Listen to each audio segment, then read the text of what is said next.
Le Japon, un pays que des millions de voyageurs rêvent de prendre visiter. Mais comment les Japonais accueillent-ils vraiment les étrangers? Est-ce qu'ils sont froids, trop polis ou carrément évitants? Aujourd'hui, on démystifie tout ça avec 10 faits concrets sur l'accueil japonais. Et certains vont vous surprendre. Les Japonais sont réputés pour leur extrême politesse. Mais attention, cette politesse n'est pas forcément chaleureuse au sens occidental du terme. Elle est formelle, codifiée. Un sourire ou un hochement de tête ne signifie pas «je veux devenir ton ami», ça signifie «je te respecte». Ne confondez pas les deux. Le mot gaijin, wairen, signifie littéralement personne de l'extérieur. Ce n'est pas nécessairement une insulte, mais il traduit une réalité. Au Japon, les étrangers restent souvent perçus comme des visiteurs permanents, même après des années de résidence. Beaucoup d'expats témoignent de cette sensation d'être toujours de passage. Voilà quelque chose qui surprend presque tous les visiteurs.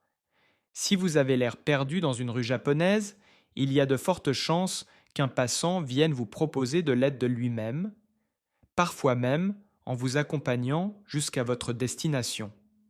C'est un signe de générosité sincère, souvent sans attente de remerciement. Le Japon a longtemps eu un niveau d'anglais assez faible dans la population générale. Aujourd'hui, ça s'améliore, surtout dans les grandes villes et depuis les Jeux olympiques de Tokyo 2021, mais la barrière linguistique reste réelle. Beaucoup de Japonais évitent d'où les étrangers par peur de ne pas comprendre, pas par rejet. Un simple effort en japonais, même arigato, change tout. C'est méconnu, mais ça existe encore.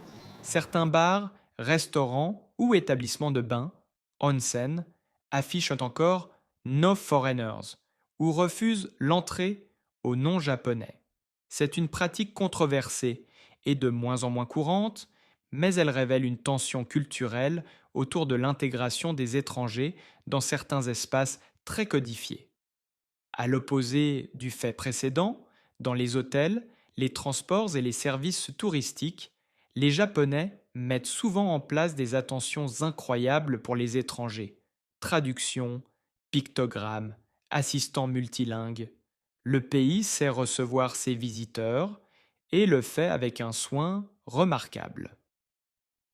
Certains étrangers, surtout s'ils ont une apparence très différente, rapportent des situations où des Japonais, notamment des enfants ou des personnes âgées, les regardent, les photographient ou leur posent des questions très directes sur leur pays ou leur physique.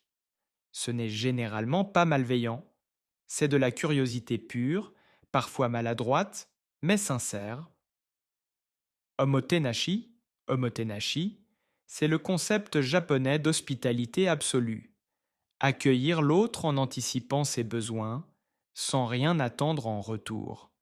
C'est une valeur profonde dans la culture japonaise et les étrangers en bénéficient pleinement dans les ryokan, les restaurants traditionnels, ou même parfois chez l'habitant. Oui, être étranger au Japon peut parfois jouer en votre faveur.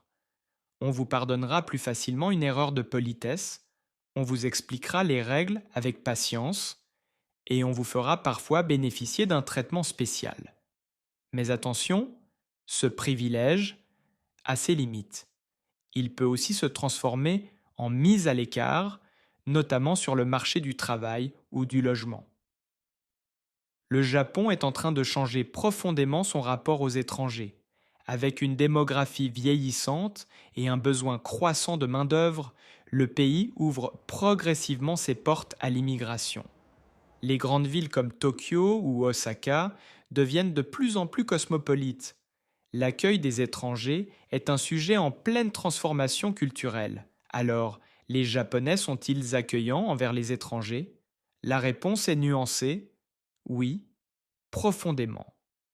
Mais à leur manière, selon leurs codes, leurs valeurs et leur histoire. Ce n'est pas l'accueil chaleureux et démonstratif qu'on peut trouver dans d'autres cultures, mais c'est un accueil sincère, attentionné et en évolution.